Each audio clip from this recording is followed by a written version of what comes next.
Si on évoque aujourd'hui le nom de Tesla, la plupart pensent à la marque de voitures électriques d'Elon Musk. Pourtant, à l'origine, c'était le nom d'un scientifique né en 1856, Nikola Tesla. Vers 1890, il a découvert que l'énergie électrique pouvait être propagée à travers la Terre et autour de celle-ci, dans une zone atmosphérique appelée la cavité de Schumann, à environ 80 km d'altitude. Des ondes électromagnétiques de très basse fréquence se propagent pratiquement sans perte vers n'importe quel point de la Terre.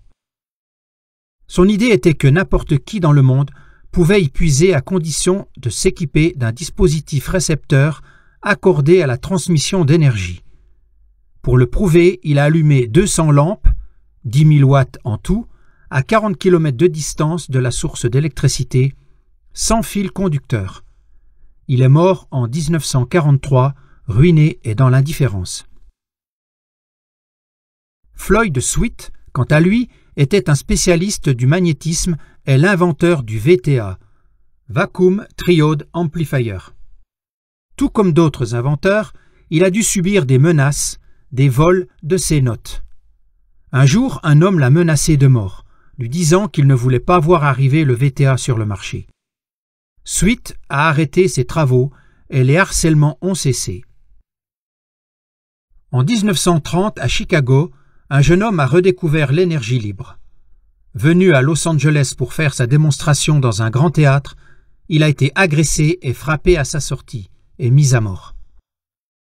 En 1960, l'ingénieur allemand Friedrich Lulling a présenté un moteur magnétique fonctionnant parfaitement pendant 20 ans, sans interruption à une vitesse de 280 tours minute, avec un seul jeu d'aimant. Un autre exemple assez significatif est celui du thorium, un combustible alternatif découvert à la fin du XIXe siècle. Les centrales au thorium étaient déjà connues dans les années 40. Elles ont l'immense avantage d'être sans danger. Il y a moins de danger de pollution qu'avec n'importe quelle autre usine chimique. On affirme que le thorium serait rare, alors qu'il y a du thorium partout sur la Terre. La France en a même stocké sous hangar pour des milliers d'années et des réserves minières existent en Bretagne. On prétend également que les centrales au thorium ne seront opérationnelles que dans 50 ans, alors qu'elles sont déjà en fonction en Inde. Et en Belgique, le projet MIRA teste le fonctionnement d'un réacteur au thorium qui n'a pas besoin d'uranium-235 ou de plutonium-239 pour démarrer. Le thorium est donc une solution plutôt écologique et peu coûteuse. Un autre projet qui n'a jamais vu le jour est celui des ingénieurs d'Audi qui, en 1989, ont présenté une berline à la deuxième chaîne de télévision allemande. À la demande d'Audi, ce reportage a été surveillé par le contrôle technique allemand afin que personne ne puisse prétendre qu'il s'agissait d'un faux test. Ce véhicule ne consommait que 1,76 litres au 100 km. Cet essai a été réalisé sur un parcours réel de 4800 km à travers l'Europe. Cette voiture n'est jamais arrivée sur le marché. Et pour terminer, on ne peut pas passer sous silence l'obsolescence programmée, c'est-à-dire la destruction programmée. L'exemple le plus symbolique étant celui de l'ampoule de Livermore en Californie, qui fonctionne depuis plus de 100 ans.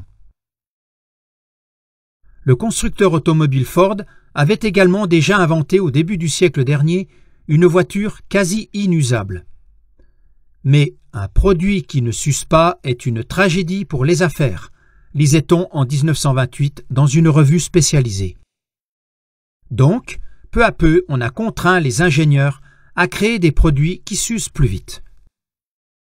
En 1924, fut fondé secrètement à Genève le cartel Phoebus, composé notamment de Philips, Osram et General Electric. Leur but était de contrôler la production mondiale des ampoules et de se partager le gâteau du marché mondial. Les entreprises se voyaient sanctionnées si les ampoules fonctionnaient au-delà de ce qui était exigé. La France a été le premier pays au monde à interdire l'obsolescence programmée en 2015. Malgré tout, cela ressemble à une hypocrisie au regard de ces inventions qui, déjà au début des années 1900, pouvaient durer, pour ainsi dire, à l'infini. À plus forte raison, cela pourrait et surtout devrait être les exemples à imiter aujourd'hui, puisque l'objectif est d'économiser l'énergie et de réduire les émissions de CO2 responsables du réchauffement. Or, la production de tous nos appareils ménagers, voitures, machines, etc., demande beaucoup d'énergie, que ce soit le pétrole, l'électricité ou le gaz. Sans parler du transport de tous ces matériaux pour les acheminer vers les consommateurs et ensuite leur destination finale. Et même si le recyclage est perçu comme vertueux, il n'en reste pas moins énergivore. Comme nous l'avons démontré, les solutions énergétiques et écologiques existent déjà. Malheureusement, celles qui ont été mentionnées et bien d'autres ont un point commun. C'est d'avoir été cachées volontairement au public, censurées, et même le nom de Nikola Tesla a été rayé des livres d'histoire, et des scientifiques ont été assassinés. Et aujourd'hui, nous sommes contraints de payer l'énergie de plus en plus cher. Les entreprises sont sommées de réduire leurs dépenses. Ceux qui nous cachent les solutions quasi gratuites, écologiques et durables sont les mêmes qui sanctionnent, nous pressent comme des citrons, nous obligent dans un avenir proche à acheter des véhicules très chers et poussent des entreprises à mettre la clé sous la porte.